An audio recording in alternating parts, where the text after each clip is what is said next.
Hey everyone, welcome back to the Crime Scene Studio. Today, we're diving into another terrifying and heartbreaking case. Before we get started, please support my channel by hitting the subscribe button and turning on notifications so you never miss a new episode. Take a moment to think about what you really know about abusive relationships.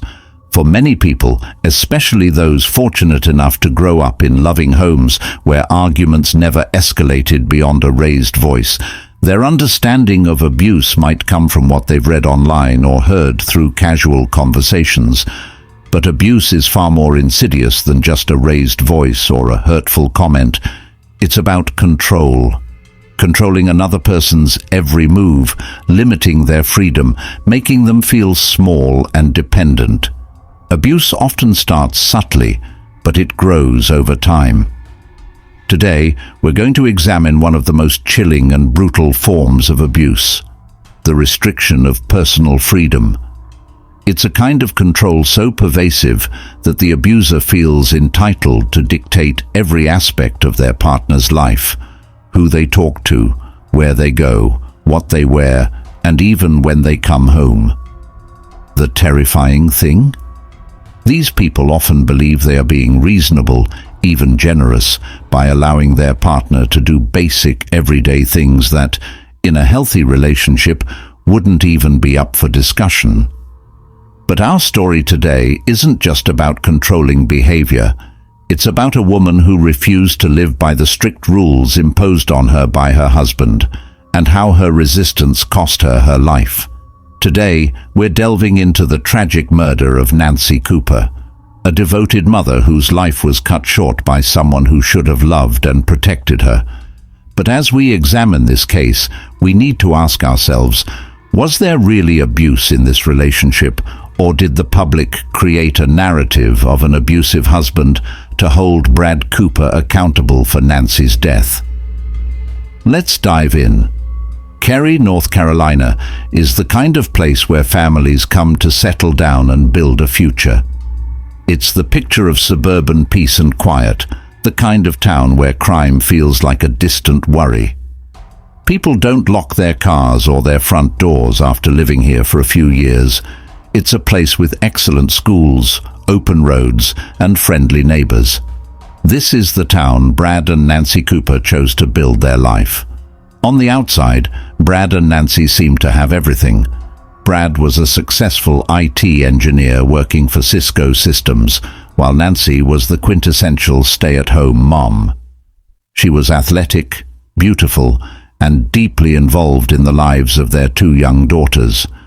From all accounts, it seemed like the Cooper family was living the American dream. But, as we often see in cases like this, appearances can be deceiving. July 12, 2008, started out like any other day for the Coopers. Nancy went out for her morning run, as she often did, but she never came back. What followed was a chain of events that would unravel the perfect image of their family and leave their community in shock. By the end of the day, Nancy's friends and family would be frantic with worry.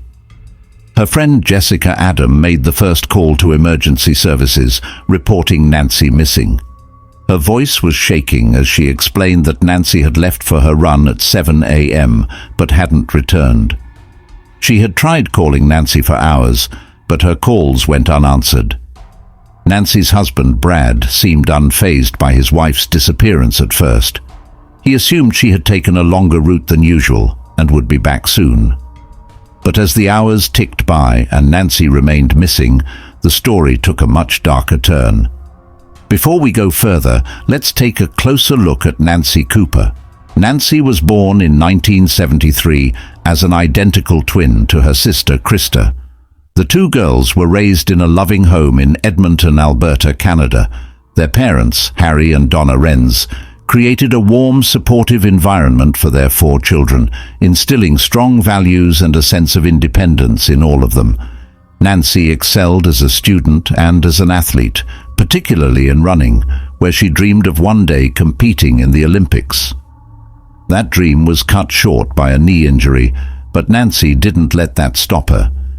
She continued to run marathons, building a reputation in the running community and making countless friends along the way.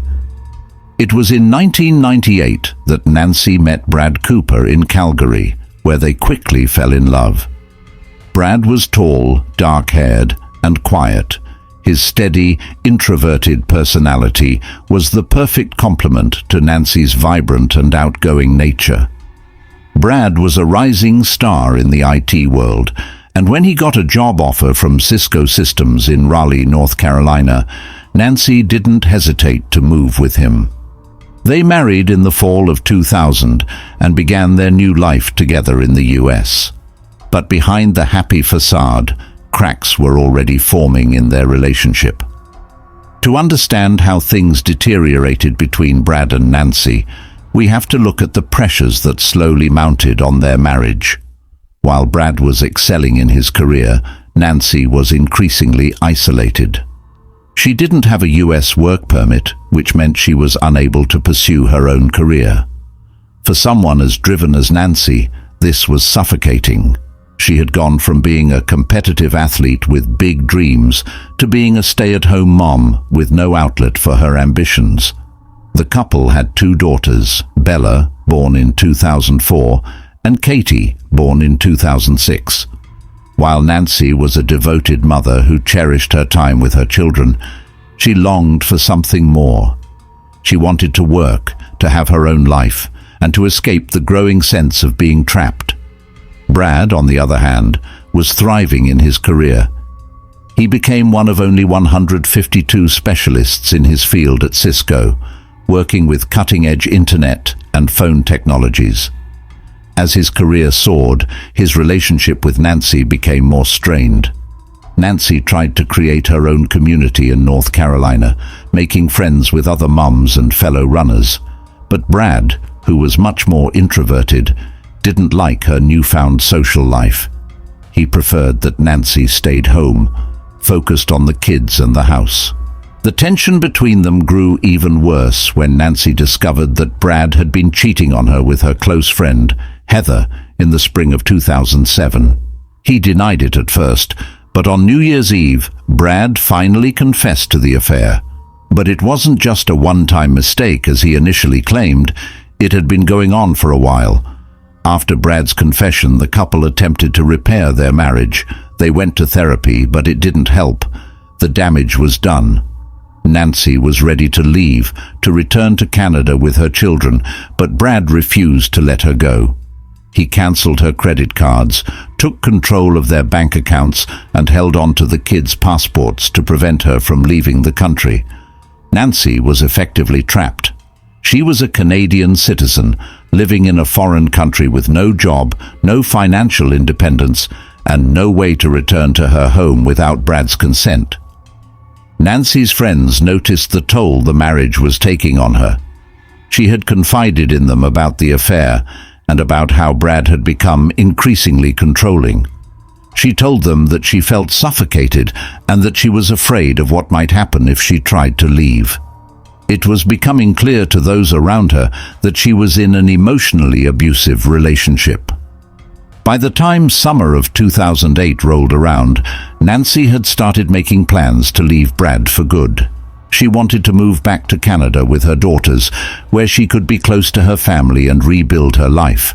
She had spoken to lawyers about her options and was actively looking for ways to escape. But Brad, who had always been controlling, wasn't going to let that happen. And this is where things start to take a darker turn. On the morning of July 12, 2008, Nancy set out for her usual run. It was something she did almost every day. She was training for a marathon, and running was her escape, a way to clear her mind and regain a sense of control over her life. But that morning, Nancy didn't come home. When Brad was questioned later that day, he seemed strangely calm. He told the police that he thought Nancy had just taken a longer route than usual, but as hours passed, it became clear that something was terribly wrong. By mid-afternoon, Nancy's friends were panicking. Jessica Adam, one of Nancy's closest friends, called 911 to report her missing. She had been trying to reach Nancy all day, but her calls had gone unanswered. Jessica knew something was wrong. The police immediately launched a search for Nancy. They canvassed the neighborhood, interviewed friends and family, and checked all of her usual running routes. But there was no sign of her. It wasn't until 2 days later, on July 14th, that Nancy's body was found in a drainage ditch, partially submerged in water, just a few miles from her home. She was wearing only her sports bra. The rest of her clothes were missing. The discovery sent shockwaves through the quiet town of Cary, and the case quickly became the focus of a national media frenzy. The investigation into Nancy's murder moved quickly. Suspicion immediately fell on Brad. After all, in cases like these, the spouse is often the first person investigators look at. And there were plenty of reasons to be suspicious of Brad. For one thing, his behavior in the days following Nancy's disappearance raised a lot of red flags. Friends and family members noticed that he seemed strangely detached, almost robotic, as if he was going through the motions, but wasn't actually concerned about his wife's fate. Then there was the physical evidence. When investigators examined Brad's body, they noticed several red marks on his neck and scratches on his hands. He claimed that the marks were from roughhousing with his daughters, but the scratches looked like they could have been made by someone defending themselves during a struggle. Brad also gave conflicting statements about his whereabouts on the morning of Nancy's disappearance. He initially told police that he'd been home all morning, taking care of the kids. But when investigators checked his cell phone records, they found that Brad had made several calls from a location near where Nancy's body was eventually found. Even more damning, his computer revealed searches for maps of the area where Nancy's body was dumped, just days before her disappearance. As investigators dug deeper, more disturbing details about Brad's behavior came to light. Friends and family members told police that Brad had become increasingly controlling in the months leading up to Nancy's death. He monitored her phone calls, restricted her access to money, and even used GPS tracking to keep tabs on her movements. When Nancy had started making plans to leave him, Brad had done everything he could to prevent her from taking the children with her. He knew that if Nancy left, he would lose control over her, and that was something he couldn't accept. But the most incriminating piece of evidence came from Brad's own computer.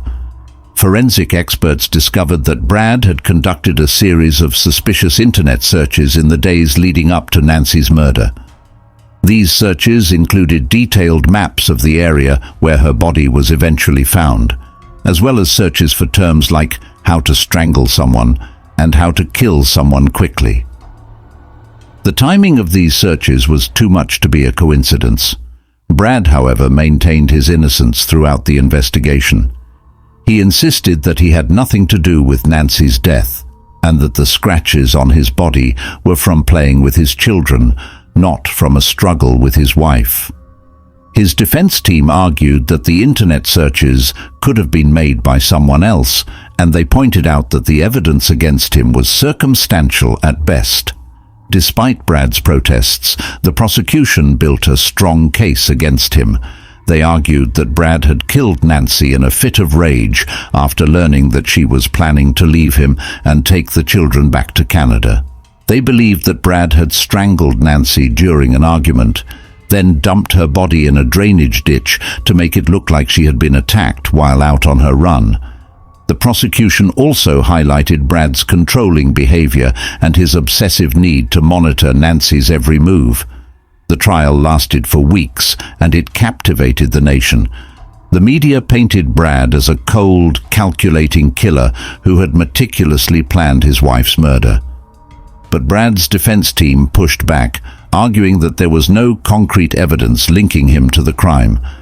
They suggested that someone else could have killed Nancy and framed Brad to make it look like he was the culprit. In the end, the jury sided with the prosecution.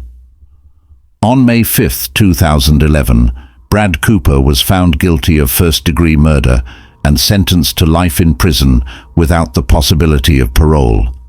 It seemed like justice had been served, but the story didn't end there. In 2013, Brad's defense team filed an appeal, arguing that the trial had been unfair and that key pieces of evidence had been mishandled. They claimed that the computer searches used to convict Brad could have been planted by someone else, and that the prosecution had relied too heavily on circumstantial evidence. After a lengthy legal battle, Brad's conviction was overturned, and a new trial was ordered. Rather than face a second trial, Brad decided to take a plea deal. In September 2014, he pleaded guilty to second-degree murder in exchange for a reduced sentence. He was sentenced to 12 to 15 years in prison. This plea deal meant that Brad would eventually be eligible for parole, and in 2020, after serving just over a decade behind bars, Brad Cooper was released from prison. However, his release came with a major condition. He was deported back to Canada, where he remains to this day. The case of Brad and Nancy Cooper is a tragic one. It's a story of a marriage that seemed perfect on the outside, but was deeply troubled behind closed doors. It's a reminder that domestic abuse can take many forms, and that emotional and psychological control can be just as damaging as physical violence. Nancy's friends and family continue to mourn her loss, and her daughters, who were just young children when their mother was taken from them, are now being raised by Nancy's sister, Krista. Brad Cooper's release from prison and subsequent deportation raised questions about whether justice was truly served in this case. Some believe that Brad should have been convicted of first-degree murder and sentenced to life without parole, while others argue that the evidence against him was never as strong as the prosecution made it seem.